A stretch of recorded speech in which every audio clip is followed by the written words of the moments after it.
Hey church, let's dive right into the book of Judges. Judges kind of bridges the gap between Joshua and 1st and 2nd Samuel, where we meet Saul and David, and eventually get to 1st and 2nd Kings, where we start to have official monarchies in Israel's history. But when we start Judges, the people are mourning Joshua, and they're kind of in a bit of an identity crisis because they don't have a true prophet or king or leader, so they turn from the Lord. And over the course of the entire book of Judges, God sends the people 12 judges, and where we're going to start in chapter 9, the 5th judge, Gideon, had just passed away at the end of chapter 8. So before we dive into the story, I want you to think about this. Is there an area in your life where you feel like God is calling you to step up and be bold? Think about that. So at the beginning of the chapter, we meet Abimelech, who was the son of Gideon, and Abimelech goes to his hometown of Shechem and convinces his mother's family and everyone in the town that he needs to be king.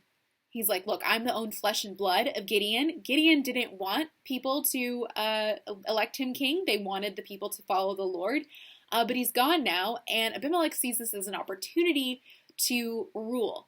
And the people agree. They say he'll have our best interests at heart, so here's some silver. And Abimelech uses that to hire people to be his supporters.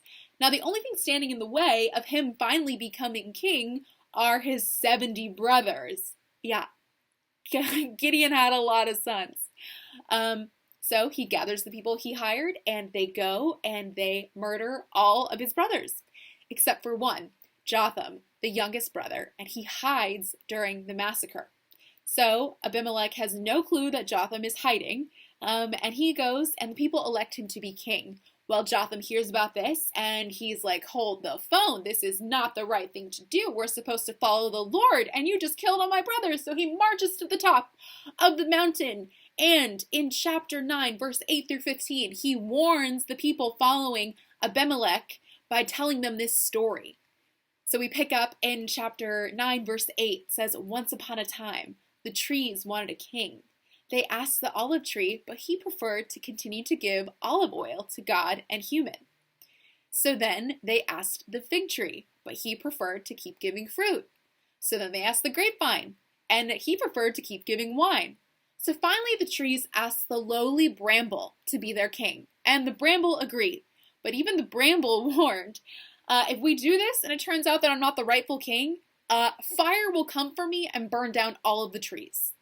If you don't know what a bramble is, it's a weed, or in the NIV version, it's a thorn bush. So the trees elect a weed to be their leader, and even the weed is like, look, if this goes south and I'm not the rightful king, we're all going to crash and burn. And that's exactly what Jotham is trying to tell these people. He's standing at the mountaintop like, guys, we're supposed to be following the Lord, and you are following Abimelech. Truly, heartache and fire are our end game. And you'll see that that's kind of what the end game is at the end of chapter 9. But I want to focus on Jotham and his boldness. Jotham had just lost his family. He just lost his brothers. He was probably mourning. He was probably terrified, but he marched to the top of that mountain and he said, I have a truth to proclaim. I want to turn people back to the Lord. I want to warn people. I need to shed light on the situation and bring God back to the situation. He was bold.